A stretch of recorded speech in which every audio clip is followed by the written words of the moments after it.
Welcome back to The Explainer. I am absolutely thrilled to have you here today because we are decoding a truly fascinating philosophical framework all about human relationships. We're going to explore the invisible forces that govern how we interact, how we teach, and, maybe most importantly, knowing exactly when we should open our mouths and when we should just keep them shut. It's all about timing, energy, and this hidden mathematical rule of nature. Okay, let's dive into this by looking at a phrase we have all heard a million times. Silence is golden. It's a classic proverb, right? Well, the source material we're analyzing today completely challenges that idea. It argues that while silence has immense value when you don't actually know what you're talking about, keeping quiet when you genuinely do have true knowledge to share is actually a massive mistake. In fact, doing so will result in what this philosophy describes as a metaphorical hit from nature. So that brings us to the core dilemma. When should we actually speak up? It's kind of like walking a tightrope. If you speak without truly knowing the answer, if you're just faking it, you get penalized. But if you hoard true knowledge and refuse to share it, you also face a penalty. So we desperately need a metric, a specific gauge to know our exact position in any given conversation. To figure that out, here's our roadmap for today. We'll quickly cover Section 1, the dilemma of silence. Then we'll unlock Section 2, the rule of 3-7. In Section 3, we'll look at the teaching hierarchy. Section 4 brings it into the real world with the tutor interview. And finally, Section 5, the satisfaction threshold. All right, kicking things off with Section 1, the dilemma of silence and the cost of pretending. As we just established, silence gets a lot of respect when you don't have the answer. People actually view you favorably when you have the wisdom to just listen. But what happens when you cross the line?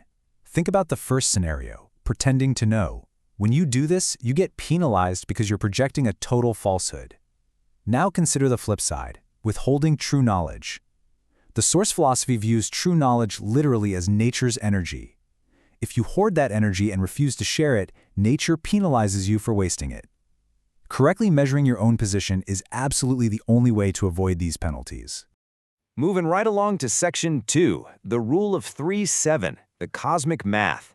Now, what's really interesting about this is how exactly we measure our position. It turns out there's a specific mathematical metric for it. The rule of 3-7 states that true authority and your actual right to speak up and teach someone else only occurs when you have accumulated 70% organized inner energy relative to the person listening who is sitting at 30%. You shouldn't even attempt to guide someone unless you have this definitive 70-30 energetic advantage. Without that 70% mastery, you're honestly just pretending to know. Let's see what this looks like in practice with Section 3, the teaching hierarchy. We can build this into something highly tangible by applying the 3-7 rule to a timeline we're all super familiar with, the real-world timeline of schooling. We climb from elementary school, up to middle school, then high school, and finally university or grad school.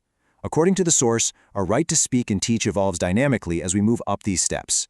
We transition from merely gathering basic habits at the bottom to actively organizing and solidifying that knowledge at the top. To really see the 3-7 rule in action, let's compare two teaching scenarios. First, imagine a high schooler teaching an elementary student. This is perfectly valid. The high schooler has fully organized their childhood habits and sits really comfortably at that 70% energy threshold. Now, compare that to a middle schooler trying to teach an elementary student. That is totally invalid. Why? Because the middle schooler is still way too close in age, and let's be real, they're basically still figuring out their own elementary habits. Their energy just hasn't crossed that critical 70% threshold yet. Mapping this all out reveals a really fascinating pattern. High schooler teaching elementary? Yes, the 70% threshold is reached. College student teaching a middle schooler? Yes, again, they have a full tier of separation. But what about a recent college grad teaching a current college student? No way, their post-college energy isn't fully organized yet. But a grad student teaching a high schooler, that's a perfect balance of power. The hidden secret here is that jumping down 2 steps on the ladder is exactly how you find the perfect natural 3-7 teaching dynamic. So, to summarize the golden rules of this hierarchy, never try to teach the level immediately below you. You really have to wait until your knowledge from that previous tier is fully organized. When you do it right and honor that 3-7 ratio, it actually brings you genuine praise and good energy from others. But if you try to skip these rules, it ultimately just proves to the world that you lack true ability. Actually, take a second and reflect. Are you currently trying to instruct or advise someone who is just a little too close to your own level? All right, let's take this philosophy out of the abstract and into Section 4, the tutor interview. So, the crucial point is how the 3-7 rule applies to an everyday scenario, like a parent hiring a private tutor for their kid. Possessing brilliant English or math skills simply isn't enough to get you the job. Why? Because the child isn't the one hiring you. The adult is. And while the adult absolutely wants academic results, what they are truly evaluating is your overall character. Your entire persona is literally under a microscope. Notice what the parent is actually weighing during this interview. Your first impressions, your personality, your general behavior, and the conversational connection you make with them. The source material heavily emphasizes that interpersonal connection and your underlying nature completely override pure academic talent. In this social dynamic, you have to win over the parent before you ever get to teach the child. Which brings us to our final section, number 5, the satisfaction threshold. If you have to win the parent's heart to get the job, the mathematical question becomes exactly how much of their heart do you actually need to win? Well, let's look at the numbers. If you only achieve 30% satisfaction in the parent's mind during that interview, you're in the red zone. It's an immediate cut.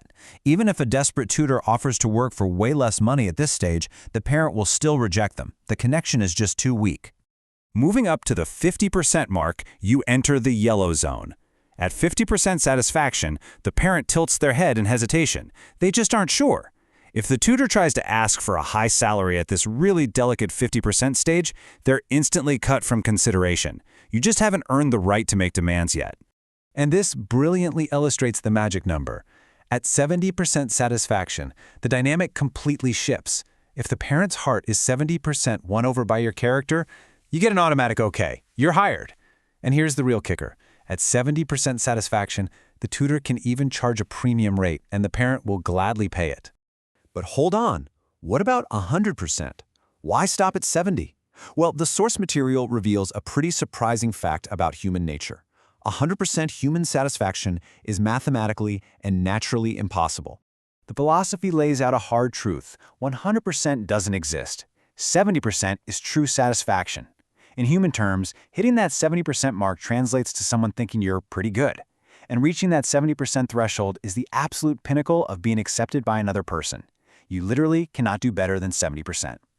Let's bring the whole shebang together with this profound quote. If people don't like you, no matter how good your skills are, you won't be used. This is the ultimate rule of nature we've been exploring today.